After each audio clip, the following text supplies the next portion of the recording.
As we reflect on history, it often reveals a distressing pattern of Black individuals facing humiliation. However, it may come as a surprise to learn about a remarkable figure, Huey P. Newton, who earned the title of the most dangerous Black man in a different context. Huey P. Newton, one of the founding figures of the Black Panther Party, stood as a beacon of charismatic leadership and an unwavering advocate for racial equality and social justice. Born in 1942 in Monroe, Louisiana, Huey Newton's early life was shaped by the harsh realities of racism and violence against Black individuals. However, his journey took a transformative turn when his family relocated to Oakland, California during the Great Migration. As a young adult, Newton faced several brushes with the law, but he managed to redirect his path toward higher education and political engagement. His college years at Merritt College in Oakland exposed him to influential thinkers like Karl Marx, Malcolm X, and Mao Zedong, profoundly impacting his worldview and political beliefs. In 1966, Newton, along with Bobby Seale, co-founded the Black Panther Party for Self-Defense, an organization that sought to protect the rights of Black individuals and combat racial injustice. Newton's magnetic charisma and dedication to the cause rallied thousands behind the Black Panther Party's mission. Huey P. Newton was no ordinary man, but held a title that would make you question everything you know about history. In a time when Black people were often humiliated, his story unfolds as a shocking revelation. Get ready to delve into the extraordinary life of the most dangerous Black man, a tale of triumphs, tragedies, and a fearless defiance that changed the course of history. Huey P. Newton was born in 1942 in Monroe, Louisiana, a place scarred by a deeply troubling history of racial violence against Black individuals. This backdrop of historical oppression and discrimination would later play a significant role in shaping Newton's commitment to challenging racial injustice and inequality. Growing up in such an environment, he developed a profound understanding of the need for social change and racial equality, which would become central themes in his life's work as a civil rights activist and co-founder of the Black Panther Party. In pursuit of better opportunities and a chance to escape the pervasive racial discrimination and violence in the South, the Newton family embarked on a journey that would significantly alter the course of their lives. They made a momentous decision to relocate to Oakland, California as part of the Great Migration, a mass movement of African Americans leaving the Jim Crow South during the 20th century. This migration held the promise of economic advancement, improved living conditions, and the hope for a fairer and more just society. For the Newton family, like countless others, Oakland represented a beacon of hope and possibility. However, the journey was not without its challenges. Life in California was not immediately idyllic.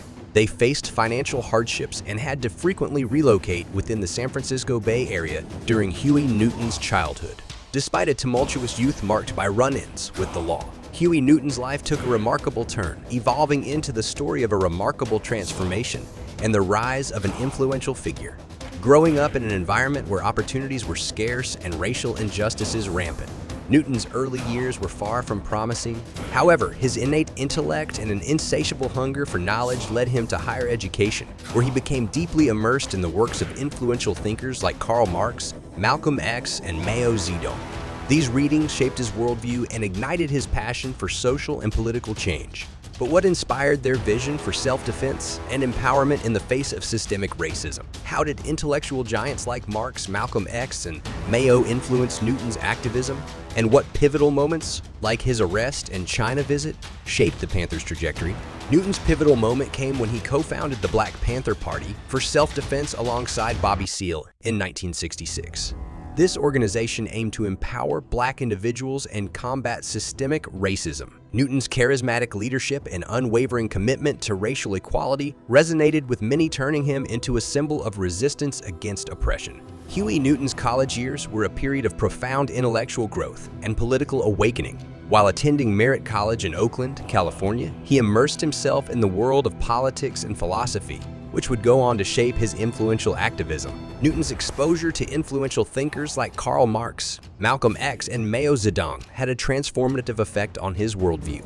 These intellectual giants offered him powerful tools to analyze and critique the social and economic injustices he had witnessed throughout his life. Marx's ideas on class struggle and economic inequality resonated with Newton, providing him with a framework to understand the systemic issues facing the Black community. Malcolm X's fiery advocacy for Black empowerment and self-defense left an indelible mark on Newton's psyche, and he adopted a similar stance in founding the Black Panther Party. which emphasized the right of black individuals to protect themselves from violence and discrimination. Mao Zedong's revolutionary ideas on social change and class struggle also influenced Newton's political beliefs, further solidifying his commitment to radical activism. These intellectual influences, combined with his personal experiences, fueled Newton's passion for racial equality and social justice. In a pivotal moment in the history of civil rights activism, Huey Newton, alongside Bobby Seale, co-founded the Black Panther Party for self-defense in 1966.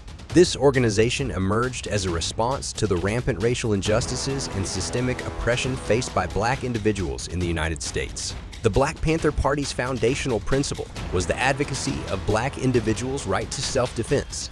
At its core, the party sought to empower marginalized communities by challenging police brutality, discriminatory practices, and the pervasive violence directed at black Americans. Armed with legal firearms, the Panthers would monitor and observe police activities in black neighborhoods, providing an essential check on law enforcement abuses. Huey Newton's and Bobby Seale's vision for the party was revolutionary. They believed that arming black individuals with knowledge and self-defense tools would not only protect their communities, but also challenge the existing power structures perpetuating inequality.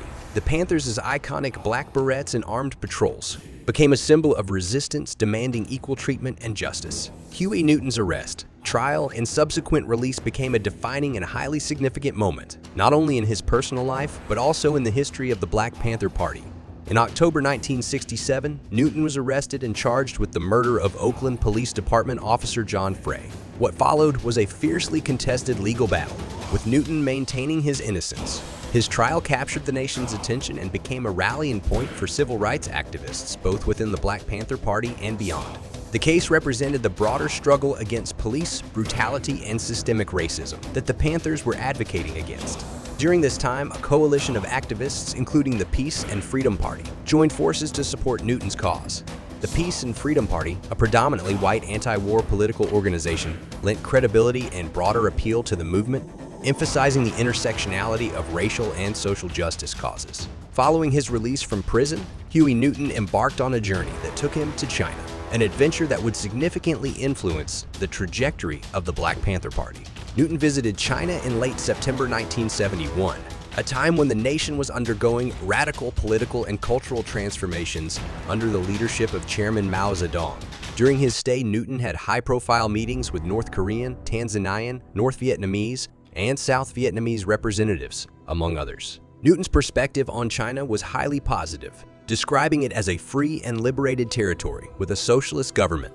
The Chinese experience left a profound mark on him, and the Black Panther Party began incorporating some of the country's ideas into its ideology. This included a focus on self-sufficiency, communal living, and an embrace of revolutionary socialist principles.